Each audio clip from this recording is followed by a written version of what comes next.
Phoenix. அவன் இன்னைக்கே சாவணும். என்னடா பிரச்சனை உங்களுக்கு? நாங்க ஜெயிக்கிறதா? Meenakshi College of Nursing, Mangadu, and Arulmigu Meenakshi College of Nursing, Kanchipuram, BSc, MSc and Post Basic BSc. ஒரு மனிதனுடைய உயிரை பறிப்பது குற்றம். இந்த காயங்களால் தான் அவர் இறந்து போனார்னு இப்போ இன்வெஸ்டிகேஷன் அப்படின்னு வரும்போது, இப்போ புலன் விசாரணைன்னு வரும்போது எல்லாம் உதவி செய்கிறது வந்துட்டு கான்ஸ்டபிள்ஸ் தான். ஈவன் அக்யூஸ்டை பிடிக்கிறதுலேருந்து போலீஸ் தான் ஓடி பிடிக்கிறாங்க. ஆனால் அல்டிமேட்லி வந்துட்டு அவங்க தகவல் தான் கொடுக்கலாமே தவிர டிஎஸ்பிக்கோ இன்ஸ்பெக்டருக்கோ அவங்க நேரடியாக போயிட்டு ஹேண்டில் பண்ணுறதோ விசாரிக்கிறதோ இருக்கக்கூடாது. அது தவறு. அவரை ஏற்றி விட்டுற வேண்டியது. நீ ரொம்ப நல்லா டெடெக்ட் பண்ணிட்டு வைப்பா, நீ சமாடி அடிச்சுன்னு சொல்லிடுவான், உனக்கு தான்ப்பா தெரியும்னு அவரை ஏற்றி விட்டு பாவம் அடித்து பிடிச்சி கிடைக்கிற அக்யூஸ்ட்டை போட்டு அடித்து பிடிச்சி துன்புறுத்தி டெடெக்ட் பண்ணுறேன், கேஸை கண்டுபிடிச்சிட்டேன், அதிகாரிட்ட நல்ல பேர் எடுக்கிறதுக்கும் கண்டுபிடிச்சிட்டேன்னு சொல்கிறதுக்கும் இந்த மாதிரிலாம் 3rd degree யூஸ் பண்ணி அந்த கம்ப்ளைண்ட் வந்துட்டு கொஞ்சம் ரொம்ப வாய்ஸ் ஜாஸ்தி இருந்து அவங்க வந்துட்டு ஏதாவது பணங்கணம் கொடுக்குறேன் அப்படின்னு சொல்லிட்டு போலீஸ்க்கு சொல்லியிருக்கலாம். இந்த அம்மாவை 10 கேள்வி ஃபஸ்ட்டு கேட்டிருந்தாங்கன்னு வச்சுக்கோங்களேன். அது ஏன் மேடம் அது பதிவு பண்ணாமல் விசாரிக்கிறது ஏங்கிற ஒரு கேள்வி வருது. நிறைய கேசஸ் வந்துட்டு ரிஜிஸ்டர் ஆச்சுன்னு சொன்னால் இவ்வளோ கேஸ் உன் ஸ்டேஷனில் இருக்கா, அப்போ நீங்கள் ரவுண்ட்ஸ் எல்லாம் பண்ணுறது இல்லையா? ஆனால் அந்த ஸ்பெஷல் டீம் வந்துட்டு இந்த மாதிரி ஒரு காரியத்தை பண்ணக்கூடாது. ஒரு ஒருமையில் கத்தி கூட கூப்பிடுவாங்க, அந்த சொல்கிறத கேட்கலையேங்கிற அந்த கோபத்தில் கூப்பிடுவாங்க. ஒருத்தரை அடிக்கிறதுக்கோ ஒரு ஒருமையில் பேசுகிறதுக்கோ ஃபில்த்தி லாங்குவேஜ் கெட்ட வார்த்தைகள் பேசுகிறதுக்கோ அந்த அதிகாரமே கிடையாதுன்னு ஆல்மோஸ்ட் இந்த லாக்அப் டெத் நடக்கிறது, கஸ்டோடியல் டெத் நிறைய தெப்ட் கேசஸில் தான் வரும். ஒரு கிரிமினல் ரெக்கார்டு வந்துடும்னு பயப்படுறாங்க. அதை அட்வான்டேஜாக எடுத்துக்கிட்டு நம்ம போலீஸ் மிரட்டுறது உருட்டுறது. ஆனால் அவங்கள ஒரு திருட்டுப்பட்டவங்க கட்டி அடிச்சுட்டு போயிட்டாங்கன்னு சந்தேகப்பட்டுனா ஊரே பார்க்கும், ஐயோ நாளைக்கு திருடின்னு சொல்லுவாங்களேன்னு ஒரு அவமானம் தாங்க முடியாத சில சமயம் தற்கொலை பண்ணிப்பாங்க. அந்த லாக்அப்பில் ஜன்னலில் ஒரு கம்பி வலை போட்டிருப்பாங்க. ஆனால் கவர்மெண்ட் எல்லா கவர்மெண்ட்டும் சரியாக மற்ற உதவிகள்லாம் பண்ணுறாங்களா? கவர்மெண்ட் என்ன பண்ணுறாங்க? கவர்மெண்ட் இப்போ பேப்பர் இஷ்யூ பண்ணுவாங்க, பென்சில் இஷ்யூ பண்ணுவாங்க, பேனா இஷ்யூ பண்ணுவாங்க.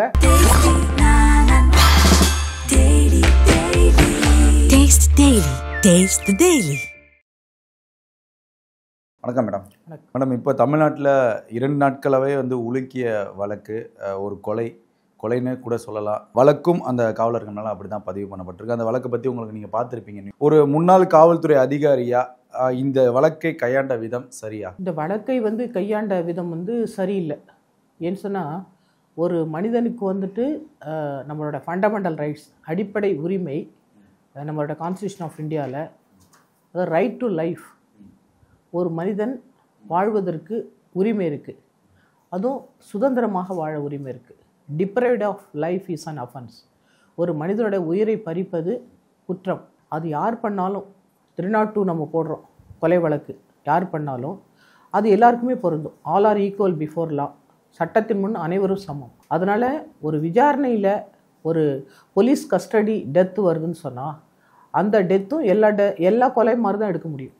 அது போலீஸோடைய பார்வையில் சம்பவம் டெத்து நடந்திருக்கு, அதில் போலீஸ் போஸ்ட்மார்ட்டம் நம்ம ரிப்போர்ட் கொடுக்கும்போது இந்த காயங்களால் தான் அவர் இறந்து போனார்னு அந்த காஸ் ஆஃப் டெத் என்னன்னு சொல்லிட்டு டாக்டர்ஸ் சொல்கிறாங்கன்னு சொன்னால் டெஃபினட்டாக இது மர்டரில் தான் நம்ம கொண்டு வர முடியும்.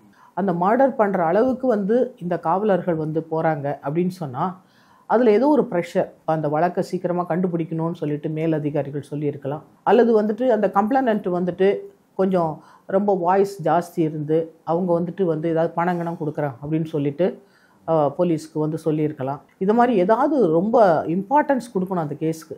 ஏன்னா எல்லா வழக்குகளும் அப்படி அவங்க எடுத்துக்கிறது இல்லை. சில வழக்கெல்லாம் நம்ம கிரைமில் பதிவே பண்ண மாட்டாங்க. அதனால் ஏன் மேடம் அது பதிவு பண்ணாமல் விசாரிக்கிறது ஏங்கிற ஒரு கேள்வி வருது. இல்லை, பதிவு பண்ணாமல் விசாரிக்கிறதுக்கு நிறைய கேசஸ் ரிஜிஸ்டர் ஆச்சுன்னு சொன்னால் நாளைக்கு அதை கண்டுபிடின்னு சொல்லிட்டு அதிகாரிகள் கிரைம் மீட்டிங்கில் கேட்டுகிட்டே இருப்பாங்க, இவ்வளோ கேஸ் உன் ஸ்டேஷனில் இருக்கா, அப்போ நீங்கள் ரவுண்ட்ஸ் எல்லாம் பண்ணுறது இல்லையா, ப்ரிவென்டிவ் ஆக்ஷன்ஸ் எதுவுமே எடுக்கிறதே இல்லையா, அப்போ இவ்வளோ திருடு நடக்குதா அப்படின்னு சொல்லிட்டு அதிகாரிகள் கேட்பாங்க.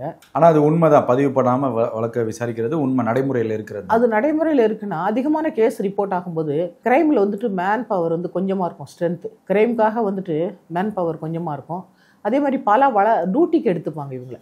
பந்தோபஸ்த் டியூட்டி, விவிஐபிஸ், இம்பார்ட்டண்ட் கோயில் ஃபெஸ்டிவல் பந்தோபஸ்து, இப்படி பல டியூட்டிஸ்க்கு எடுக்கும்போது அவங்களால அந்த கிரைம் கேசஸ் அவங்க இன்வெஸ்டிகேஷன் பண்ணுறதுக்கு போதிய அளவு டைம் கொடுக்கறதே இல்லை.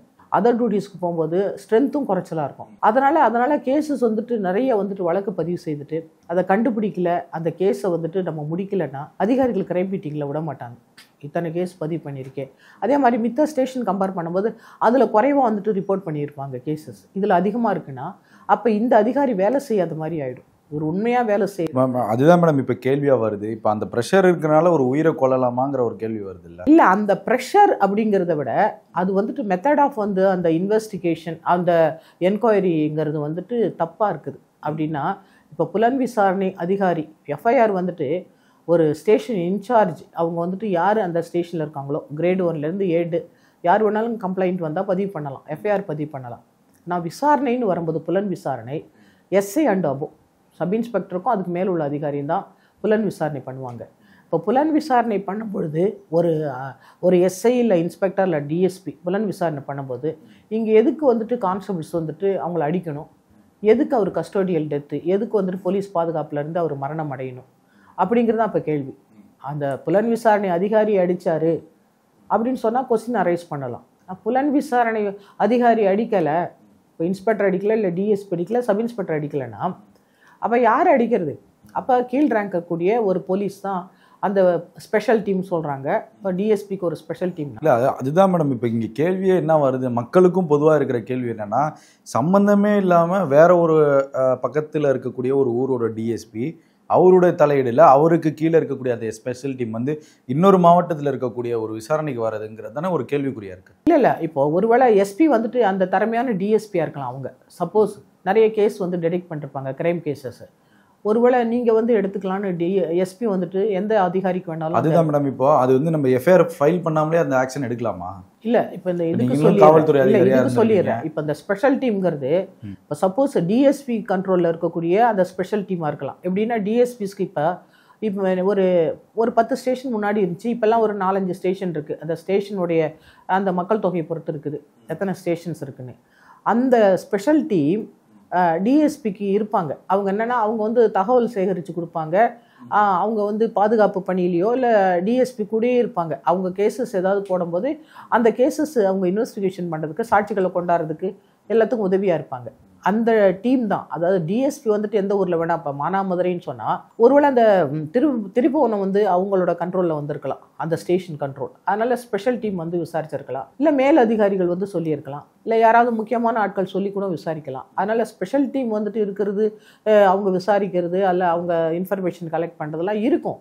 ஆனால் அல்டிமேட்லி வந்துட்டு அவங்க தகவல் தான் கொடுக்கலாமே தவிர டிஎஸ்பிக்கோ இன்ஸ்பெக்டருக்கோ அவங்க நேரடியாக போயிட்டு ஒரு குற்றவாளியை வந்துட்டு ஹேண்டில் பண்ணுறதோ விசாரிக்கிறதோ இருக்கக்கூடாது. அது தவறு. போலீஸ் வந்து ரொம்ப ஒரு அயோக்கியத்தனமாக நடந்துக்கிறாங்க, பொலைட்டாக நடந்துக்கிறது இல்லை, மக்கள்கிட்ட வாடா போடான்னு சொல்லி பேசுகிறது, இந்த இன்னசென்ட்டாக நடந்துக்கிறது. இப்போ சமீபத்தில் ஜார்ஜ் மில்லருங்கிற ஒரு இன்ஸ்பெக்டரு மப்டியில் போயிருக்காரு, குழந்தையோட வந்தவங்களை வந்து இடிச்சிருக்காரு. அந்த ஒரு விசாரணையும் போயிட்டுருக்கு. இந்த மாதிரி வந்து அன்யூஷுவலாக நடந்துக்கிற விஷயங்கள் ஒரு பக்கம் இருந்தாலும் மக்களுடைய பார்வை அந்த மாதிரி இருக்குல்ல. இப்போ இதில் வரக்கூடிய கேள்விகள், இப்போ இந்த செய்திகள்லாம் வச்சுக்கிட்டு சில பத்திரிகையாளர்கள்லாம் சொல்கிறாங்க மெயினாக வந்து காவலர்களுக்கான அந்த பயிற்சி முறை வந்து தவறானது, இந்த பயிற்சியை மாற்றணுங்கிறாங்க. அது எந்த அளவுக்கு உண்மை மேடம்? அதாவது குற்றங்களை தடுப்பதும் நடந்த குற்றத்தை கண்டுபிடிப்பதும் தான் நம்ம மெயின் ஒர்க்கு போலீஸ்க்கு. இப்போ ஒரு டிராஃபிக் ரெகுலேட் பண்ணலன்னா டிராஃபிக் ஜாம் ஆகும். எல்லாருக்கும் வந்து கன்வீனியண்ட்டாக வந்துட்டு அவங்களால ட்ராவல் பண்ண முடியாது, டிராஃபிக் ஜாம் வரும். அதனால போலீஸ் அங்கே இருக்கணும், சிக்னல் ஒர்க் பண்ணணும், இல்லை போலீஸ் வந்து சிக்னல் வந்து அவங்க ஆப்ரேட் பண்ணணும்.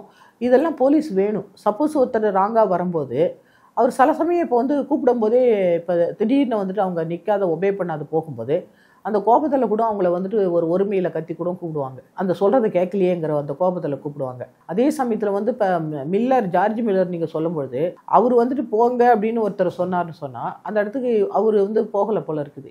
இவர் மஃப்டியில் இருந்திருப்பார் போல இருக்கு, அவர் முறைச்சி பார்த்துருப்பாரு. இப்போ இவருக்கு வந்து போலீஸ் ஆஃபீஸருங்கிற மாதிரியே நினப்பு இருக்கும். அவருக்கு வந்துட்டு யாருன்னு தெரியாமல் கூட இருக்கும் பப்ளிக்கு. அதனால் அவங்க 2 பேரும் வாய் தகராறு வந்து அடிக்கிறதோ இல்லை அது அந்த இடத்துல அந்த ப்ரோவோக் பண்ணுறது, கோபத்தை உண்டு பண்ணுறது, இவர் பேசுறது அவர் பேசுறது, அதை மாதிரி ஒரு கோபத்தை உண்டு பண்ணி அந்த சம்பவம் நடந்திருக்கு. ஆனால் இன் ஜென்ரல் பப்ளிக் என்ன பண்ணுறாங்க, போலீஸை பார்த்து பயப்படுறாங்க. ஒரு ட்ரங்க் அண்ட் டிரைவிங் போனால் ஒருத்தர் குடிச்சிட்டு வர்றான்னு சொன்னால் போலீஸ் பார்த்துட்டு பயந்துட்டு ஓடுறாரு திருப்பிட்டு. அப்போ இவங்க அதை ஃபாலோ பண்ணிட்டு ஏதோ பெரிய குற்றவாளி போல் இருக்குன்னு இவங்க ஃபாலோ பண்ண வேண்டியிருக்கு. அவங்கள என்னென்னா போலீஸில் வந்துட்டு கைது செய்துட்டா நாளைக்கு வந்துட்டு ஒரு கிரிமினல் ரெக்கார்ட் ஆகிடுங்கிற ஒரு பயம் இருக்குது. எப்பயுமே போலீஸ் மேலே ஒரு பயம். ஏன்னா வேறு எந்த டிபார்ட்மெண்ட்டில் கூட அதை ரெக்டிஃபை பண்ணிக்கலாம். ஆனால் போலீஸில் மட்டும் ஏதாவது ஒரு தப்பு செய்து மாட்டிட்டா அது இம்மிடியேட்டாக வந்து போலீஸ் ரெக்கார்டில் வந்துடும். அது வந்து எஃப்ஐஆர் ஃபைல் பண்ணுவாங்க, இல்லை கோர்ட்டில் கொண்டு நிறுத்துவாங்க. எல்லாத்துக்குமே ஃபைன் போடுறதுக்கு அந்த கைதுக்கும் அந்த போலீஸ் ஸ்டேஷனுக்கும் மக்கள் வந்து பயப்படுறாங்க. அது ஒரு அவமானமாக நினைக்கிறாங்க. இல்லை நாளைக்கு எதுவும் வேலை கிடைக்காது, படித்தா ஒரு கிரிமினல் ரெக்கார்டு வந்துடும்னு பயப்படுறாங்க. அதை வந்துட்டு அட்வான்டேஜாக எடுத்துக்கிட்டு நம்ம போலீஸ் வந்துட்டு மிரட்டுறது, உருட்டுறது, பப்ளிக்கை வந்துட்டு தன்னுடைய பர்சனல் கெயினுக்காக போய் அவங்கள்ட்ட வந்துட்டு பவர்ஸை மிஸ்யூஸ் பண்ணுறது, பொலைட்டாகவே நடந்துக்கிறது இல்லை. இப்போ அந்த சம்பவம், இப்போ அதுக்கு பக்கத்தில் பார்த்தீங்கன்னா தேனியில் அடுத்த சம்பவம், இந்த மாதிரி அடுத்தடுத்து நடந்துக்கிட்டே இருக்கே. அந்த பயிற்சிங்கிறது சரியான பயிற்சிங்கிறத விட அவங்க வந்து போலீஸ் வந்துட்டு அந்த யூனிஃபார்ம் கொடுத்த உடனே அவங்களுக்கு ஒரு வானளாவிய பவர்ஸ் இருக்குது, பப்ளிக் பயப்படுறாங்கங்கும் போது இவங்க பயப்படுறவங்கள பார்த்து இன்னும் கொஞ்சம் வந்துட்டு தன்னோட பவரை காமிச்சுக்கிறது. ரெண்டாவது, நம்மளோட போலீஸில் வந்து பவர்ஃபுல்லாக இருக்கக்கூடிய இப்போ ஒரு எம்எல்ஏ இல்லை ஒரு எம்பி இல்லை ஒரு மினிஸ்டர்ஸ் அந்த மாதிரி ஆட்கள்கிட்டலாம் நம்ம வச்சுக்கிறது இல்லை. ஏன்னா அந்த பவர்ஸை பொறுத்து, அதிகாரத்தை பொறுத்து தான் மக்களும் தவறு பண்ணிடுறாங்க. அந்த சமயத்தில் போலீஸ் வந்துட்டு இப்போ வந்துட்டு ஹை ஹேண்டாக இருக்காங்க, அவங்கள வந்துட்டு ஓவர் பவர் பண்ணுறாங்க பப்ளிக்குன்னு வச்சுக்கோங்க. அதே சமயத்தில் இப்போ ட்ரைனிங் அப்படிங்கும்போது இப்போ ஒரு சிவிலியனாக நேற்று வரை ஒரு சாதாரண ஒரு ஆர்டினரி சிட்டிசனாக இருக்கக்கூடியவர் ஒரு 1 மந்த் ஒரு ப்ராக்டிக்கல் ட்ரைனிங்னா அவர் போலீஸில் வந்துட்டு எல்லாத்தையுமே படிச்சிருக்க முடியாது. ஏன்னா அவருக்கு வந்து இப்போ அவருக்கு அவுட்டோர் வந்துட்டு இப்போ லா இருக்கும், அவுட்டோர் இன்டோர் சப்ஜெக்ட்னு இருக்குது. இப்போ அவர் பரேடு பண்ணுறதோ இல்லை துப்பாக்கி சூடு அந்த பயிற்சியெல்லாம் கற்றுக்கும் போது அதுவே வந்துட்டு அவருக்கு டயர்டாக இருக்கும். லா கிளாஸ் கூட சரியாக கவனிக்க முடியாது. அந்த 6 மாதத்தில் அவர் என்டையர் லாவும்லாம் படிக்க முடியாது, ரூல்ஸ் எல்லாம் படிக்கவே முடியாது. இப்போ மேல் அதிகாரிகள் வந்துட்டு ட்ரைனிங் எடுக்கிறதில்ல, அவங்க லெவலில் எடுத்துடுறாங்க. அதே மாதிரி சபார்டினேட்ஸ்ன்னு சொல்லுவாங்க, வந்து ஒரு கான்ஸ்டபிள், அப்புறம் கிரேட் 1 ஹெட் கான்ஸ்டபிள். அதே மாதிரி எங்கள் லெவலில் எஸ்ஐ, இன்ஸ்பெக்டர், டிஎஸ்பி இவங்களெல்லாம் சபார்டினேட் போலீஸ் ஆஃபீஸர்ஸ். அதுக்கு மேலே இருக்கக்கூடிய எஸ்பி, மேலே உள்ள டிஜிபி அப் டு டிஜிபி வரையும் அவங்கள வந்துட்டு ஆஃபீஸர்ஸ்ன்னு சொல்லுவாங்க. இப்போது இதில் வந்துட்டு இப்போ இந்த இடைநிலையில் இருக்கக்கூடிய எஸ்ஐ, இன்ஸ்பெக்டர், டிஎஸ்பி வரையும் தான் நிறைய ட்ரைனிங் கொடுக்குறாங்க. ஆனால் கீழே இருக்கக்கூடிய கான்செப்ட்ஸ் லெவலில் அந்த ட்ரைனிங் கொடுக்குறது அது போய் சேர்றதில்ல. இப்போ இன்வெஸ்டிகேஷன் அப்படின்னு வரும்போது, இப்போ புலன் விசாரணைன்னு வரும்போது எல்லாம் உதவி செய்கிறது வந்துட்டு கான்செப்ட்ஸ் தான். ஈவன் அக்யூஸ்டை பிடிக்கிறதுலேருந்து போலீஸ் தான் ஓடி பிடிக்கிறாங்க. இப்போ ஆஃபீஸர்ஸ் ஓடுறத விட அவங்க கூட இருக்கிறவங்க தான் ஓடி பிடிக்கிறாங்க. அப்போ அவங்கள எப்படி வந்துட்டு நடத்தணுங்கிறது வந்துட்டு போலீஸுக்கு கட்டாயம் ட்ரைனிங் கொடுக்கணும். அது வந்துட்டு தவறு, அது உயரதிகாரிகளுக்கு தானே கொடுக்கணும். நம்ம டிபார்ட்மெண்ட்டில் அதை தவறுறாங்க. கான்செப்ட்ஸ் தானேங்கிற மாதிரி பார்க்குறாங்க. ஆனால் இன்னைக்கு ஒரு கான்செப்ட்ஸ் தான் வந்துட்டு அந்த அக்யூஸ்டை போய் பிடிக்கிறாரு. கான்செப்ட்ஸ் இல்லாமல் வந்துட்டு அக்யூஸ்டை வந்துட்டு பிடிக்கிறதோ மித்த விசாரணையில் எல்லாத்துலேயுமே கூட இருப்பாங்க. அவங்களுக்கும் நமக்கு என்ன ட்ரைனிங்கோ அது அவங்களுக்கு தெரியணும். எப்படி பப்ளிக்கை பொலைட்டாக நடத்தணும், எப்படி ஃபார்மாக வந்து நம்ம அது நீங்கள் தப்புன்னு உணர்றீங்களான்னு நான் கேட்குறேன். இப்போ ஏன்னா ஒரு உயர் அதிகாரி செய்கிறனால ஒரு இப்போ கான்ஸ்டபிளோட குடும்பம்லாம் நடுத்தரில் நிற்கிது இல்லை உயர் அதிகாரி அப்படின்னு சொல்றதை விட உயர் அதிகாரி போய் நீ எல்லாரையும் அடின்னுலாம் சொல்றது கிடையாது. இப்போ உயர் அதிகாரி வந்து அடின்னு சொல்றது இல்லை மேடம். இந்த வழக்குல இருந்து நம்ம பார்க்கக்கூடிய விஷயங்கள் இருக்குல்ல, எல்லாருமே ட்ரெயின்டு தானே. இப்போ வந்துட்டு போலீஸ் ஆஃபீஸர்ஸ் எல்லாருமே ட்ரெயின்டு தான். உயர் அதிகாரி வந்துட்டு இப்போ டைரக்டா வந்துட்டு அவங்க கேசஸ் புலன் விசாரணை பண்றது இல்லை. ஐபிஎஸ் ஆஃபீஸர்ஸ் வந்துட்டு அதுல இருக்கக்கூடிய கீழே இருக்கக்கூடிய அந்த ஸ்டேஷனில் புலன் விசாரணை அதிகாரினா எஸ்ஐ அண்ட் அபோங்கும்போது அப் டு டிஎஸ்பியோட முடிஞ்சிடும். சில சமயம் எஸ்பியெல்லாம் அந்த இன்வெஸ்டிகேஷனாக ஒரு ஸ்பெஷல் டீம் ஃபார்ம் பண்ணி இல்லை வந்துட்டு எஸ்பி லெவலில் அந்த கேஸை விசாரிங்கன்னு சொல்லிட்டு ஏதாவது கோர்ட் ஆர்டர் இருக்கும்போது அவங்க அதில் இன்வால்வ் ஆவாங்க. ஆனால் இன்றைக்கி வந்துட்டு ஒரு போலீஸ் கஸ்டடியல் டெத் நடந்திருக்குது. இப்போ எல்லா போலீஸ் ஸ்டேஷன்லையும் கேஸ் விசாரணை தான் பண்ணிக்கிட்டு இருக்கிறாங்க. ஆனால் எல்லா இடங்கள்லையும் அப்படி நடக்கிறது இல்லை. சாத்தான்குளம் கேஸில் அவங்க ஜுடிஷியல் கஸ்டடியில் தான் இருக்கிறாங்க. இப்போ கேஸ் விசாரணை போயிட்டுருக்கு. அதெல்லாம் வந்துட்டு நம்ம முன் உதாரணமாக எடுக்கணும். நம்ம போலீஸ் வந்துட்டு அதிகாரிகள் சொல்லிட்டாங்க, இல்லை இவன் தான் சஸ்பெக்ட், இவனை தான் வந்துட்டு எல்லாருமே சஸ்பெக்ட் பண்ணுறாங்க, இல்லை கம்ப்ளைனன்ட் இவனை தான் சொல்கிறாங்க அப்படின்னு ஒரு கம்ப்ளைனண்ட்டை வந்துட்டு நம்ம வந்து எடுத்துக்கிட்டு அதை வந்துட்டு வச்சுக்கிட்டு ஒரு ப்ரீ கன்சீவ்டு ஐடியா, அதாவது மைண்டில் வந்துட்டு அவங்களுக்கு வந்துட்டு இவன் தான் குற்றவாளி அப்படின்னு சொல்லிட்டு தீர்மானிச்சிட்டாங்க அப்படின்னு சொன்னால் இவங்க என்ன பண்ணுறாங்க, அவன்கிட்ட எப்படியாச்சும் உண்மையை வர வைக்கணும்னு சொல்லிட்டு போட்டு அவனை சித்திரவதைப்படுத்துறாங்க. அப்போ காட்டு மிராண்டித்தனமா அடிச்சிருக்காங்க. காட்டு மிராண்டி தனமா இல்லை ஒரு சயின்டிஃபிக் இன்வெஸ்டிகேஷன் அப்படின்னு சொன்னால் சாட்சியங்களை விசாரிக்கலாம். அதே மாதிரி வந்துட்டு இப்போ அந்த காரில் யாராவது ஃபிங்கர் பிரிண்ட் வந்துட்டு இருக்குதான்னு பார்க்கலாம். இப்போ இவ்வளோ பிரச்சனைகள் வந்து காவல்துறையில் இருக்குது. ஒரு முன்னாள் காவல் அதிகாரியாக நீங்கள் பேசுகிறீங்க. இப்போ உங்களுக்கு வந்து இந்த இடத்துல வந்து இந்த மாற்றம் காவல்துறையில் செஞ்சால் இது போன்ற சம்பவங்கள் இனி வரும் காலங்களில் நடக்காது அப்படின்னா என்ன மாதிரி மாற்றங்கள், இந்த பயிற்சி விஷயங்கள்லாம் நான் கேட்குறேன். ஃபஸ்ட்டு காவலர்களுக்கு வந்துட்டு அடிக்கிறதுக்கு எந்த ரைட்ஸுமே கிடையாது. ஒருத்தரை அடிக்கிறதுக்கோ இல்லை அவரை வந்துட்டு ஒரு ஒருமையில் பேசுகிறதுக்கோ, ஃபில்த்தி லாங்குவேஜ் கெட்ட வார்த்தைகள் பேசுகிறதுக்கோ அந்த அதிகாரமே கிடையாதுன்னு ஃபர்ஸ்ட் ஆஃப் ஆல் அவங்களுக்கு ட்ரைனிங் கொடுக்கணும். அதே மாதிரி வந்துட்டு ஆல்ரெடி பனிஷ்மெண்ட்டெல்லாம் டிபார்ட்மெண்டல் வந்து சிவியராக ஆக்ஷன் எடுப்பாங்க, அதெல்லாம் இருக்குது. அதே சமயத்தில் இந்த போலீஸ் கான்ஸ்டபிள்ஸு அவங்களுக்கு வந்து சட்டம் என்னன்னு ஃபஸ்ட்டு சொல்லித்தரணும். இப்போ ஃபண்டமெண்டல் ரைட்ஸில் முக்கியமான செக்ஷன்ஸு அந்த ஆர்டிகல் 21ல் ரைட் டு லைஃப், ஒருத்தன் வாழ்வதற்கு உரிமை, ரைட் டு லிபர்ட்டி, ஒருத்தன் சுதந்திரமாக வாழ உரிமை, ரைட் டு ஈக்குவாலிட்டி, சட்டத்தின் முன் அனைவரும் சமம், யார் தவறு செய்தாலும் தண்டிக்கப்பட வேண்டும். அப்போ அது வந்து போலீஸ்க்கு தெரியணும். ஏன்னா மனிதனுடைய உயிர் வந்து எல்லாருக்குமே ஒன்று தான்.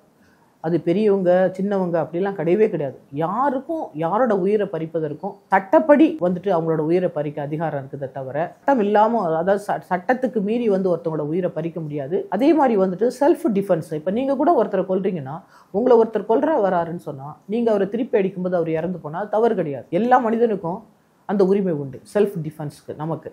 அதே மாதிரி இந்த சந்தர்ப்ப சூழ்நிலையில தான் வந்துட்டு ஒருத்தரோட உயிரை எடுக்கலாமே தவிர வேற எந்த சூழ்நிலையிலையும் ஒருத்தரை வந்து கொண்டாச்சுன்னா அவருக்கு வந்து சட்டம் வந்து 302 தான். நம்ம ஐபிசி பழைய செக்ஷன் சொல்றோம். இந்த காவலர்களுக்கும் அதே சேம் தண்டனை தான் கிடைக்கும். ஆமா, இப்போ டாக்டருடைய போஸ்ட்மார்ட்டம் சர்டிஃபிகேட்ல அவர் மேல இன்ஜுரி இருக்குதுன்னா அவர் போலீஸ் கஸ்டடியில தானே அந்த இன்ஜுரிஸ் வந்திருக்குது. அப்போ இந்த இன்ஜுரினால, இந்த காயத்தினால தான் அவர் மரணம் அடைந்தார்னு சொன்னா நிச்சயமா வேற வந்து யாரு காரணமா இருக்க முடியும்? இப்போ அது மாத்திரம் இல்லாமல் இப்போ வீடியோ வேற இப்போ வெளியில் வந்துட்டு இருக்குது. இந்த எந்த போலீஸ் அடிக்கிறாரோ அதையும் வந்துட்டு மித்த அக்யூஸ்ட் இருக்காங்கல்ல, இந்த விசாரணைக்கு எடுத்துகிட்டு போனாங்க பார்த்தீங்களா, இந்த சஸ்பெக்ட் அவங்க எடுத்திருக்காங்க போல இருக்குது. இப்போ இதெல்லாம் பார்க்கும்பொழுது அப்போது வந்து நிச்சயமாக புருவாதுல்ல. இப்போ சாட்சியம் வந்துட்டு பக்கத்தில் இருக்கக்கூடிய கடைக்காரங்கள்லாம் நிறைய பேர் சொல்கிறாங்க, சத்தம் கேட்டுச்சு, அவர் தண்ணி கேட்கும்போது கொடுக்கல. இதெல்லாம் சொல்லும்பொழுது சர்க்கம்ஸ்டன்ஸ் எவிடன்ஸ் வச்சு தானே வந்துட்டு ஒருத்தர் இப்போ அவர் தெஃப்ட் கேஸில் வேணால் அவர் வந்துட்டு ஒரு சஸ்பெக்டாக இருக்கலாம். ஆனால் இப்போ மர்டர் கேஸில் வந்துட்டு நாங்கள் குற்றவாளி இல்லைன்னு சொல்லிட்டு அந்த பர்டன் ஆஃப் ப்ரூஃப் வந்துட்டு on the side of the police இல்லை.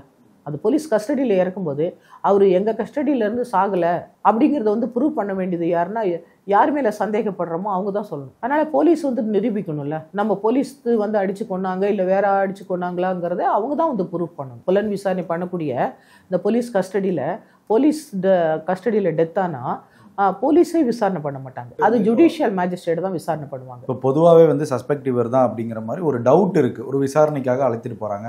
அந்த மாதிரி விசாரணை கைதிகளை விசாரிக்கிற முறை எப்படி மேடம்? விசாரிக்கிற முறை அப்படின்னு சொன்னால் நம்ம சாட்சியம், சர்க்கம்ஸ்டன்சஸ் எவிடன்ஸு, நம்ம வந்துட்டு மெட்டீரியல் எவிடன்ஸ், ஒரு ஒப்புதல் வாக்கு மூலம் வந்துட்டு ஒருத்தர் கொடுக்குறாரு போலீஸ்ட்டு அப்படின்னு சொன்னால், நான் தான் இந்த கிரைமை பண்ணேன், தப்பு பண்ணேன்னு சொன்னால் அது சாட்சியத்தில் கோர்ட்டில் ஏற்றுக்கொள்ளப்பட மாட்டாது. இப்போ ஒரு ஆப்ஜெக்ட், இப்போ வந்துட்டு இந்த கத்தியால் தான் நான் குத்தினேன், அது இறந்து போனார், இல்லை நான் இந்த பொருளை நான் தான் எடுத்தேன், இதை இந்த இடத்துல வச்சுருக்கேன், நீங்கள் வந்தால் நான் எடுத்து தரேன் அப்படின்னு சொல்லிட்டு அந்த இந்திய சாட்சிய சட்டத்தில் இருக்குது. அந்த திருடு போன பொருளை அவர் எடுத்து கொடுத்தாருன்னு சொன்னால் அதை வந்து சாட்சியமாக எடுத்துக்கொள்வாங்க. அவரோட ஒப்புதல் வாக்கு மூலம் இவர் வந்து தெஃப்ட் பண்ணியிருக்காரு அப்படின்னு சொல்லிட்டு குற்றவாளின்னு சொல்லிட்டு கோர்ட் அதில் வந்து அக்செப்ட் பண்ணுவாங்க. திருடு போன பொருளோ இல்லை அந்த குற்றத்துக்கு பயன்படுத்திய அந்த கத்தி மற்ற அந்த மெட்டீரியல் ஆப்ஜெக்ட்னு சொல்லுவோம், அது வந்து கிடைக்கலன்னு சொன்னால் அவர்கிட்ட கொடுக்கக்கூடிய ஸ்டேட்மெண்ட் வந்து கோர்ட்டில் வந்து ஏற்றுக்கொள்ள மாட்டாங்க, அது சாட்சியமாக எடுத்துக்கொள்ள மாட்டாங்க. அதுக்காக தான் கஷ்டப்பட்டு அந்த எங்கே நீ புதைச்சி வச்சுருக்கன்னு சொல்லிட்டு அவரை வந்துட்டு அடிக்கிறது, கஷ்டப்படுத்தி அவர் வலி தாங்க முடியாத அந்த பொருளை எடுத்து கொடுக்கும்பொழுது அப்போ அதை வச்சு நான் டிடெக்ட் பண்ணிட்டேன், பொருள் வந்துருச்சுன்னு கம்ப்ளைண்ட்டுக்கு பொருளை கொடுப்பாங்க. கேஸை வந்துட்டு நம்ம குற்றப்பத்திரிக்கை தாக்கல் செய்து தண்டனை வாங்கி கொடுப்பாங்க. மேடம் இப்போ அதே போல் எந்தெந்த மாதிரியான வழக்குகளில் இந்த மாதிரி டெத் கேஸ் வரும் மேடம்? என்கவுண்டர் சில சமயத்தில் இப்போ நிறைய இப்போ ரேப் கேசஸ், கேங்க் ரேப், அந்த மாதிரி மர்டர் கேசஸ்ஸு நிறைய வந்துட்டு சீரியஸ் மர்டர்ஸ் பண்ணுவாங்க, பல மர்டர்ஸ் பண்ணிகிட்டே இருப்பாங்க, ரவுடிஸ் அந்த மாதிரி கூலி படைகள். இந்த கேசஸில் வந்துட்டு இப்போ என்கவுண்டர் போடுறாங்கன்னு சொன்னால் இப்போ பாத்ரூமில் வலிக்கு விழுந்துடுறாங்க அப்படின்னு சொன்னால் அந்த க்ரைம் வந்து மிக கொடூரமாக இருக்கும் அந்த குற்றம். அந்த மாதிரி இருக்கும்போது தான் வந்துட்டு அவங்கள வந்து என்கவுண்டர்லாம் சில சமயத்தில் தப்பிச்சு ஓடினாங்க இல்லை ஏன்னா தாக்குனாங்கன்னு சொல்லிட்டு நம்ம பண்ணுறோம். அது வந்து ஈவன் நம்ம ஜுடிஷியலி ஏற்றுக்கிறாங்க, பப்ளிக்கும் ஏற்றுப்பாங்க. இவனெல்லாம் கொல்லணுங்கிற மாதிரி சில சமயம் அந்த மாதிரி சில சமயம் என்கவுண்டரில் வந்துட்டு இந்த மாதிரி வந்து டெத் வரும் போலீஸ் கஸ்டடியில். அதுக்கும் பிறகு வந்துட்டு இந்த மாதிரி ஆல்மோஸ்ட் தெஃப்ட் கேசஸ் தான் வரும். இந்த தெஃப்ட் கேசஸில் ஏன் வருதுன்னா, சப்போஸ் திருடி இருக்கவே மாட்டாங்க, ஆனால் அவங்கள ஒரு திருட்டு பட்டவங்க கட்டி அழைச்சிட்டு போயிட்டாங்கன்னு சந்தேகப்பட்டுனா ஊரே பார்க்கும், ஐயோ நாளைக்கு திருடின்னு சொல்லிடுவாங்களேன்னு ஒரு அவமானம் தாங்க முடியாது, சில சமயம் தற்கொலை பண்ணிப்பாங்க. அதனால தான் இந்த பிளேடெல்லாம் நம்ம திரேக பரிசோதனை செய்யும்போது கட் பண்ணிப்பாங்க, வெயினை கட் பண்ணிப்பாங்க, அப்புறம் இங்கத்தை கட் பண்ணிப்பாங்க, நமக்கு குரல் வளையலாம். அப்புறம் அதே மாதிரி வந்துட்டு இப்போ ஏதாவது அவங்கள்ட்ட ட்ரெஸ்ஸஸ் ஏதாவது போட்டிருந்தா அந்த லாக்அப்பில் வந்து ஜன்னலில் வந்துட்டு ஒரு கம்பி வலை போட்டிருப்பாங்க, அந்த கம்பியில் கூட போட்டு ஒரு துண்டெல்லாம் ஏதாவது போட்டு அப்படியே இழுத்து அவங்க இறந்து போயிடுவாங்க உட்காந்துக்கிட்டே. அப்படியே இந்த மாதிரி வந்துட்டு எதுவுமே அவங்க அதாவது அதான் பேர் பாடியாக உள்ளே போடுவாங்க. ஈவன் அருணா கயிறு கூட முன்னாடியெல்லாம் எடுத்துருவாங்க. அதில் வந்து சூசைட் பண்ணிப்பாங்க.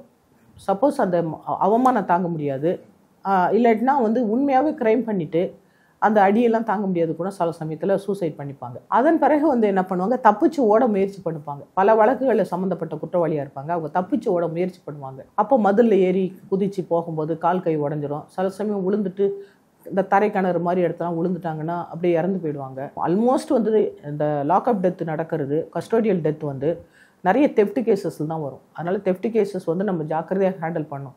ஏன்னா அதில் தான் வந்துட்டு அவங்கள்ட்ட இருந்து எக்ஸ்ட்ராக்ட் பண்ணுவாங்க, அவங்க வாயிலிருந்து வந்துட்டு உண்மையை சொல்லணும். இப்போ அதுதான் மேடம், இப்போ இந்த ஜேபிஎம் படம்லாம் வந்துச்சு இப்போ லாக்அப் டெத்துன்னு சொல்லிட்டு, அந்த மாதிரி ஒரு சில குறிப்பிட்ட விசாரணைக்கு அப்புறம் நமக்கே தெரியாத மேடம், நம்மளால் ஐடென்டிஃபை பண்ண முடியாதா இவங்கிட்ட அந்த பொருள் இல்லை, இவன் திருடலைங்கிற அந்த ஐடென்டிஃபையை காவல்துறை பண்ண மாட்டாங்களா? பண்ணணும். அதாவது இப்போது நான் வந்து ஹியூமன் ரைட்ஸ் கமிஷனில் ஒரு வருஷம் இருந்தேன். அப்போ ஒரு 8 போலீஸ் ஆஃபீஸர்ஸ் வந்து இந்த ட்ரைனிங் கொடுத்தாங்க, எப்படி விசாரணை பண்ணணும் ஒரு புலன் விசாரணையில். அதில் வந்து சந்தேக நபர், சஸ்பெக்ட், அப்புறம் விட்னஸஸ், இவன் அக்யூஸ்ட், இவங்கள தான் விசாரணை பண்ணுவோம். பீஸ் மாடல்னு ஒரு மாடல். அந்த பிங்கிறதுக்கு பிளானிங் அண்ட் ப்ரிப்பரேஷன். நம்ம பிளான் பண்ணணும், இப்போ என்ன சம்பவம் நடந்துருச்சா, யாரெல்லாம் நம்ம விசாரிக்கணும், அங்கே என்னெல்லாம் மெட்டீரியல் ஆப்ஜெக்ட் இருந்துச்சு, எப்படி அந்த இடத்த செக்யூர் பண்ணணும், என்னெல்லாம் சயின்டிஃபிக் எவிடன்ஸு, ஃபிங்கர் பிரிண்ட் எடுக்கிறது, இதையெல்லாம் ஃபஸ்ட்டு வந்துட்டு ஒரு 2 ஆஃபீஸர்ஸ் இன்வெஸ்டிகேட்டிங் ஆஃபீஸராக இருக்கணும். அதில் அடுத்தது அதில் வந்துட்டு ஈங்கிறது என்கேஜ் பண்ணும். இப்போ ஒரு குற்றவாளியை இல்லை சஸ்பெக்டை வந்து என்கேஜ் பண்ணும், அவங்க சொந்த விஷயமெல்லாம் கேட்கணும். உனக்கு என்ன பிரச்சனை, இல்லை ஏன் வந்துட்டு இந்த குற்றத்தை உன் மேலே சுமத்துறாங்க, உனக்கு ஏதாவது வீட்டில் பிரச்சனையா, இல்லை அதை நாங்கள் வேணாலும் செய்கிறோம் உனக்கு அப்படின்னு சொல்லிட்டு நம்ம கமிட் பண்ணி அவங்கள்ட்ட ரொம்ப கன்சோல் பண்ணி அன்பாக பேசி அவங்களுடைய சொந்த விஷயத்தெல்லாம் கேட்டு அவங்களுக்கு நம்ம உதவி செய்கிறோம். இதில் ஏன் இந்த கேஸில் உங்களை நான் வந்து அப்ரூவராக கூட எடுத்துப்பேன், நான் குற்றவாளியாக போடலை, நீங்கள் உண்மையை ஒத்துட்டு இனிமேல் திருந்தி வாழுங்க அப்படின்னு நம்ம ரொம்ப அவங்கள்ட்டோட அன்பாக பேசி அதுதான் அவங்கள என்கேஜ் பண்ணுறது. அதே மாதிரி வந்துட்டு அக்கௌண்ட்ஸ், நம்ம என்னெல்லாம் விசாரிச்சிருக்கோம், என்னெல்லாம் எவிடன்ஸ் கலெக்ட் பண்ணிருக்கோம் அப்படிங்கிறது அக்கௌண்ட் பண்ணுறது. அதுக்கு பிறகு க்ளோஷர், அந்த இன்வெஸ்டிகேஷன் முடிச்சிட்டோம், எல்லாமே நம்ம விசாரணைலாம் பண்ணி முடிச்சிட்டோம், இனிமேல் நம்ம வந்து அடுத்து சார்ஜ் ஷீட் போடுறதுக்கு இந்த எவிடன்ஸ்லாம் போதும் அப்படின்னு அதை நம்ம க்ளோஸ் பண்ணுறோம். அப்புறம் எவால்வேட் பண்ணுறதுன்னா ரைட் நம்ம அடுத்த ஸ்டெப் போகலாம், இதெல்லாம் முடிஞ்சிச்சு அப்படிங்கிற மாதிரி எவால்வேட் பண்ணிவிட்டு இது போதும் இந்த எவிடன்ஸு, இவங்களை குற்றவாளி, இவங்களுக்கு தண்டனை வாங்கி கொடுக்கறதுக்கு இந்த மாடலில் விசாரிக்கணும். இப்போ இந்த மாதிரி மெத்தடை போலீஸ் இப்போ கடைப்பிடிக்கிறது இல்லை, கடைப்பிடிக்கணும். அதுக்கு தான் எங்களுக்கெல்லாம் ட்ரைனிங் கொடுத்தாங்க. அந்த ட்ரைனிங் அதை யூஸ் பண்ணதே கிடையாது. ட்ரைனிங் போயிட்டு வந்தோன்னா அந்த வேலை முடிஞ்சிச்சு, அடுத்த வேலையை பாருங்கன்னு சொல்லிடுவாங்க. அந்த ட்ரைனிங் நோ யூஸ். அதே மாதிரி வந்துட்டு நம்ம ஆஃபீஸர்ஸ்க்கு டைம் கொடுக்குறதே கிடையாது இன்வெஸ்டிகேஷனுக்கு. பல டியூட்டிக்கு யூஸ் பண்ணும்போது ஒரு கண்டினியூட்டி இருக்காது. அந்த புலன் விசாரணையில் ஒரு கேஸ் எடுத்தாச்சுன்னா அதை கண்டினியூவாக போய் விசாரிக்கிறதுக்கு நேரம் கொடுக்க மாட்டாங்க ஆஃபீஸர்ஸ்க்கு. பல duty, law and order duty வாங்குறாங்க. அதனால் அதே மாதிரி மென் ஷார்ட்டேஜ் இருக்கும், கிரைமில் நிறைய பேர் இருக்க மாட்டாங்க. இதெல்லாம் இருக்கும்போது நிறைய குற்றங்கள் வரும். ஆனால் புலன் விசாரணை பண்ணுறதுக்கு போதுமான அதிகாரிகள் இருக்க மாட்டாங்க, அவங்களுக்கு டைம் கொடுக்க மாட்டாங்க. இதெல்லாம் இருக்கிறதுனால தான் அதுதான் வந்துட்டு லேப்சஸ். அதனால தான் அப்புறம் அதிகாரி சொல்லிட்டாங்கன்னா அடுத்த கிரைம் மீட்டிங்கில் போய் சொல்லணுமே, இதை நம்ம டிடெக்ட் பண்ணலையேன்ட்டு அடித்து பிடிச்சி கிடைக்கிற அக்யூஸ்ட்டை போட்டு அடித்து துன்புறுத்தி டிடெக்ட் பண்ணுறேன், கேஸை கண்டுபிடிச்சிட்டேன், அதிகாரிட்ட நல்ல பேர் எடுக்கிறதுக்கும் கண்டுபிடிச்சிட்டேன்னு சொல்கிறதுக்கும் இந்த மாதிரிலாம் 3rd டிகிரி யூஸ் பண்ணி இப்படி போய் பாவம் இன்னசென்ட் அந்த போலீஸ், ஒன்றும் தெரியாதவங்க, ஒன்றுமே தெரியாது, சட்டமும் தெரியல அவங்களுக்கு, அதிகாரிகிட்ட ஏற்று பேசுறதுக்கு தெம்பும் கிடையாது. நான் அடிக்க மாட்டேன் சார்னு சொல்ல முடியாது. அவர் ரொம்ப அந்த கைது செய்யப்பட்ட காவலர்களுடைய குடும்பங்கள் வந்து போராட்டம் பண்ணி ரோட்டில் நின்று அழுததெல்லாம் பார்க்க முடியுது. நாங்களாக பண்ணோம், உயர் அதிகாரி சொன்னாங்க, எங்கள் கணவர்கள்லாம் பண்ணாங்கங்கிறது இப்போ ஒட்டுமொத்தமாக இப்போ மற்ற காவல்துறைக்குமே ஒரு கெட்ட பேர் கிடைக்குது இல்லை? அது உண்மைதான். இந்த மனநிலையை எப்படி பார்க்குறீங்க? அது உண்மைதான். உயர் அதிகாரிகள் வந்து இப்போ ஒரு பக்கம் ஸ்ட்ரிக்டாக வேலை பார்த்துட்டு இருப்பாரு, இப்போ இந்த சம்பவம் நடந்திருக்கு, இப்போ ஸ்ட்ரிக்டாக வேலை பார்க்குறவருக்கு பப்ளிக் பார்க்குறப்ப இந்த போலீஸ்லாம் இப்படி தான்டா அப்படிங்கிற ஒரு எண்ணம் வரும். அப்போ அந்த மனநிலை மாறும்ல அவருக்கு. இப்போ அவங்க குடும்பம் வந்துட்டு போராட்டம் பண்ணுறாங்க அப்படின்னு சொன்னால் அது உண்மைதான். இப்போ நான் ஒருத்தர் கைது செய்ய அனுப்புகிறேன்னு சொன்னால் நான் தான் பொறுப்பு. அந்த போலீஸ்க்கு எது நடந்தாலும், அந்த கைது செய்ய போகக்கூடியவருக்கு எது நடந்தாலும் நான் தான் பொறுப்பு, நான் தான் பதில் சொல்லணும். இப்போ நம்ம ஸ்ட்ரிக்டாக சொல்லணும், தொடாதீங்க, இதுதான் சட்டம். அவங்களுக்கு ப்ரீஃப் பண்ணணும், சட்டம்னா என்னன்னு சொல்லி தரணும். தொடாதீங்க, இந்த மெத்தடில் நீங்கள் இன்ஃபர்மேஷன் மட்டும் அவங்களுக்கு கலெக்ட் பண்ணுறதுக்கு உரிமை இருக்குது. அவங்கள வாட்ச் பண்ணலாம், சர்வேலன்ஸ். இன்றைக்கி அதிகாரிகள் வந்து என்ன இன்ஸ்ட்ரக்ஷன் கொடுக்காங்க, அவரை ஏற்றி விட்டுற வேண்டியது. நீ ரொம்ப நல்லா டெடெக்ட் பண்ணிட்டு நீ சம அடிச்சுன்னு சொல்லிடுவான், உனக்கு தான்ப்பா தெரியும்னு அவரை ஏற்றி விட்டு பாவம் அவர் ஒன்றும் புரியாது போய் அவனை அடிச்சிருவார். இப்போ அதிகாரிகளும் அதுக்கு பொறுப்பாகிறாங்க. அதே மாதிரி பெரிய அதிகாரிகளும் ப்ரெஷர் பண்ணக்கூடாது. கேசஸ் ஃபுல்லாக வந்தால் ரீச் பண்ணுங்கள். கேஸை டிடெக்ட் பண்ண முடியலன்னு சொன்னால் அது கொஞ்ச நாள் பொறுங்க, இல்லை போதிய ஸ்ட்ரென்த் கொடுங்க. அவங்களுக்கு என்ன வெல்ஃபேர், உங்களுக்கு என்ன வேணும் இந்த கேஸை கண்டுபிடிக்கிறதுக்கு அப்படின்னு சொல்லுங்கள். டைம் கொடுங்க. ஒன்றும் இப்போ கிரைம் கேஸ்லாம் உடனே நம்மகிட்ட சொல்லிட்டு ஒன்றும் திருடல் போகல. அதனால் நல்ல டைம் கொடுக்கணும், அதே சமயத்தில் ஃபுல் ஸ்ட்ரென்த் கொடுக்கணும். போலீஸ்க்கு என்னென்ன தேவையோ அதெல்லாம் இவங்க பண்ணி தரணும். அதிகம். ஆனால் கவர்மெண்ட் எல்லா கவர்மெண்ட்டும் சரியாக மற்ற உதவிகள்லாம் பண்ணுறாங்களா? கவர்மெண்ட் என்ன பண்ணுறாங்க, கவர்மெண்ட் இப்போ வந்துட்டு பேப்பர் இஷ்யூ பண்ணுவாங்க, பென்சில் இஷ்யூ பண்ணுவாங்க, பேனா இஷ்யூ பண்ணுவாங்க, வேறு மெட்டீரியல் இஷ்யூ பண்ணுவாங்க. அவங்க வந்து இப்போ ஸ்ட்ரென்த்தெல்லாம் இல்லைன்னா இப்போ அவங்க தானே என்லிஸ்ட்மெண்ட் வைக்கணும். இப்போ எத்தனை மக்கள் தொகை பெருகிட்டே இருக்காங்க, கிரைம்ஸ் பெருகிட்டே இருக்குது. போலீஸ் ஸ்ட்ரென்த் இல்லைன்னா எதை வச்சு அவங்க வேலை பண்ணுவாங்க? ஒரு 8 மணி நேரம் தான் வந்துட்டு வேலை பண்ண முடியும். நீ வந்து டெய்லி நைட் ரவுண்ட்ஸு, டெய்லி வந்துட்டு நீ போய் சந்தேக கேஸ் போட்டு வா, ஒரு 4 போலீஸ் கான்ஸ்டபிள் அடின்னு அடித்தாங்கன்னா அவங்க என்ன பண்ணுவாங்க? எல்லாரோடைய ஃபால்ட்டும் தான் இது. கவர்மெண்ட் ஃபால்ட்டும் இருக்குது, போலீஸ் ஆஃபீஸர்ஸ் ஃபால்ட்டும் இருக்குது. கடைசியில் வந்துட்டு அவங்க ப்ரெஷரை கொண்டாந்துட்டு இவங்க கேஸை கண்டுபிடிக்கலன்னு அந்த சின்ன போய் அந்த நம்மள்கிட்ட இருக்கக்கூடிய சபார்டினேட் கான்ஸ்டபிள்ஸை தள்ளினா அவங்க போயிட்டு எப்படியாச்சும் கண்டுபிடிச்சலாம் போட்டு அடிப்படின்னு அடிச்சு யாருக்கு அடிச்சா தெரியல மேடம். அந்த இடத்துல மனசாட்சியெல்லாம் உறுத்தாதா மேடம்? எவ்வளோதான் யார் சொன்னாலுமே, எவ்வளோ உயரதிகாரிகள் ப்ரெஷர் இருந்தாலும் அடா அவனை அடிக்கிறோமேங்கிற அந்த மனசாட்சி உறுத்தாதாங்கிறதான இங்கே கேள்வி. சொன்னால் அவங்கள இவங்க ப்ரீ கன்சீவ்டு ஐடியா இவன் தான் எடுத்திருப்பான். ஏன்னா இவன்கிட்ட தான் சாவி கொடுத்துட்டு போனாங்க அந்த அம்மா. இவனும் இன்னொருத்தனும் இன்னோட கண்ணைவன்ஸ் 2 பேரும் கூட்டு சேர்ந்து தான் இவனுக்கு வந்துட்டு இந்த திருடு பண்ணியிருக்கிறானுங்க அப்படிங்கிற மாதிரி ஒரு முடிவுக்கு வந்துருவாங்க. ஏன்னா அந்த அம்மா என்ன சொல்கிறாங்க, நான் காரில் வச்சுட்டு போனேன்னு சொல்கிறாங்க. காரில் வந்துட்டு அவ்வளோ பெரிய வேல்யூபிள் ப்ராப்பர்ட்டி அந்த அம்மா அதில் வச்சுட்டு போகணும்னு அவசியமே கிடையாது. ஏன்னா இன்றைக்கி சாவரன் வந்துட்டு 75,000 விற்குது. அவ்வளோ சாவரன் அதில் வச்சுட்டு இன்னொருத்தட்ட கார் சாவியை கொடுத்துட்டு அவ்வளோ தைரியமாக போடுற அளவுக்கு அந்த அம்மாவுக்கு வந்துட்டு அவ்வளோ என்ன ப்ரெஷர்னு தெரியல. இந்த கோணத்தில் ஏன் காவல்துறை முதல்ல விசாரிக்கலைங்கிறதா இங்கே பிரச்சனையே. அதுதான் இந்த கோணத்தில் விசாரிக்கலன்னு சொன்னால் அதுதான் ஒருவேளை மேல் அதிகாரிகள் சொல்லியிருக்கலாம் அவங்களுக்காக, இல்லை ஏதாவது அந்த அம்மா நகையை எடுத்துட்டு வரலன்னா என்ன பண்ணியிருக்கிறது? நகையை எடுத்துட்டு வரல, ஒரு கோணமும் நம்ம அந்த புலன் விசாரணையில தான் தெரியும். இந்த மாதிரி புலன் விசாரணை பண்ணும்பொழுது அந்த அம்மாவும் விட்னஸ் தானே வராங்க. அவங்க கம்ப்ளைனன்ட்டுங்கிறவங்க ஃபஸ்ட்டு அவங்களையும் இதே கேள்விதான். நான் என்ன சொன்னேன், ஃபஸ்ட்டு விட்னஸ், அக்யூஸ்ட், சஸ்பெக்ட் எல்லாருக்குமே ஒரே விசாரணை தான். இந்த அம்மாவை 10 கேள்வி ஃபஸ்ட்டு கேட்டிருந்தாங்கன்னு வச்சுக்கோங்களேன். ஃபஸ்ட்டு எஃப்ஐஆர் போடுறாங்க, இல்லை ஸ்டேட்மெண்ட்டை வந்து அவங்களுடைய ஃபஸ்ட் இன்ஃபர்மேஷன் ரிப்போர்ட் அவங்களோட கம்ப்ளைண்ட் தான், அதுதான் வந்து எஃப்ஐஆர். அது என்னன்னா எழுத்துப்பூர்வமான கம்ப்ளைண்ட்டும் இல்லை, அதுதான் இங்கே பெரிய ப்ராப்ளம். பரவாயில்ல, வாய்மொழியாக சொல்லலாம், ரெடியூஸ்டு இன்டு ரைட்டிங் சொல்லலாங்க. நம்ம வந்து அதுக்கு சட்டத்தில் இடம் இருக்குது. வாயல் மொழியாக பேசலாம். இப்போ நம்ம வந்து வாட்ஸ்அப்பில் அனுப்புகிறாங்க, இதை மாதிரி வந்துட்டு நம்ம ரிட்டன் கம்ப்ளைண்ட் கொடுக்குறாங்க, இல்லை உறவுக்காரங்க வந்து கொடுக்குறாங்க, அதெல்லாம் எடுத்துக்கலாம். ஆனால் விசாரணைன்னு ஒன்று போகும்போது ஃபஸ்ட்டு அவங்கள தான் விசாரிப்பாங்க. இப்போ 161 சிஆர்பிசி ஸ்டேட்மெண்ட்டுனா அந்த விட்னஸ்க்கு தான் போடுவாங்க. அந்த விட்னஸை நீங்கள் தரவாக விசாரிச்சிட்டாலே அவங்க வச்சுருந்தாங்களா வச்சில்லையான்னு தெரியும். அதன் பிறகு தான் நம்ம சஸ்பெக்டோ அக்யூஸ்டே போக முடியும். இவங்களுக்கும் அதே சேம் மெத்தடு தான். இவங்கள ஃபஸ்ட்டு விசாரித்து ஒருவேளை ஏன் அந்த இடத்துல வச்சுட்டு போனாங்க இவங்க அப்படிங்கிற என்ன அப்படி வந்துட்டு உங்க வேல்யூபிள் அந்த திங்ஸ் மேல உங்களுக்கு வந்துட்டு அக்கறை இல்லையா? நீங்க அதுவும் இன்னொருத்தட்டு வேற சாவி கொடுத்துட்டு போறீங்க, அந்த பயம் இல்லாத எப்படி நீங்க கொடுத்துட்டு போறீங்க அப்படின்னு சொல்லிட்டு இவங்கள 4 கேள்வி கேட்டாலே ஆட்டோமேட்டிக்கா இந்த அம்மா வச்சிருந்துச்சா வச்சில்லையான்னு தெரியும் மக்களுக்கு. அதாவது நம்மளை போன்ற பத்திரிகையாளர்கள், காவல்துறை வழக்கறிஞர்களுக்குலாம் அந்த ஸ்பெஷல் டீம் இருக்கிறது எல்லாத்துக்குமே தெரியும். பெரும்பாலும் நிறைய பப்ளிக் வந்து ஸ்பெஷல் டீம் இருக்கிறது இன்னும் நிறைய பேருக்கு தெரியாது. நீங்களுமே அதில் வேலை பார்த்துருக்கீங்க, கண்டிப்பாக தெரியும். இப்போ இந்த ஸ்பெஷல் டீம் வந்து அதிகாரிகளுக்கு தேவையாங்கிற ஒரு விஷயம் வருது இல்லை?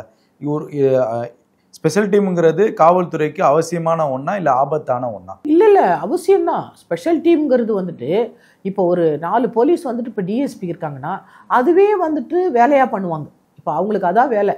நீங்கள் ஸ்பெஷல் டீம்னா இப்போ டிஎஸ்பிஸ் ஒரு கேஸ் புலன் விசாரணையில் அவருக்கு அசிஸ்ட் பண்ணணும், எவிடன்ஸ்லாம் கலெக்ட் பண்ணணும், சாட்சிகளை அழைச்சிட்டு வரணும், இப்போ நோட்டீஸ் கொண்டு போய் சர்வீஸ் பண்ணணும், அதை கொடுக்கணும். அப்போ தான் அவங்க வந்துட்டு விசாரணைக்கு வருவாங்க. இதுக்கெல்லாம் ஒரு டீம் தேவை தான். ஏன்னா அவங்களுக்கு வந்துட்டு ஒரு பர்சனலாக நம்பிக்கைக்குரியவங்களாக இருக்கணும். ஏன்னா சில சமயம் அக்யூஸ்டோட கன்னைவன்ஸ் பண்ணிடுவாங்க, ஏதாவது காரணத்துக்காக உன்னை தேடிட்டு இருக்காங்க ஓடி போயிடுன்னு சொல்லுவாங்க, இல்லை பெயில் போட்டுக்கோன்னு சொல்லுவாங்க, ஆன்டிசிபேட் பெயில் போட்டுக்கோம்பாங்க. அதுக்கெல்லாம் நம்பிக்கைக்குரிய அந்த ஸ்பெஷல் டீம் தேவைதான். ஆனால் அந்த ஸ்பெஷல் டீம் வந்துட்டு இந்த மாதிரி ஒரு காரியத்தை பண்ணக்கூடாது. இப்போ அந்த ஸ்பெஷல் டீம்லாம் ரத்து பண்ணணும்னு சொல்லி டிஜிபி ஆர்டர் போட்டிருக்காரு. இதனால என்ன பலவீனம் ஏற்படும்? ஒரு பலவீனமும் ஏற்படாது. ஏன்னு சொன்னால் எல்லா போலீஸும் எல்லாமே வந்துட்டு டிஎஸ்பிக்கு அசிஸ்ட் பண்ணவோ இல்லை அதிகாரிகளுக்கு அசிஸ்ட் பண்ணவோ தான் இருக்கிறாங்க. அந்த ஸ்டேஷனில் உங்களோட வேலை வந்துட்டு புலன் விசாரணை தான்.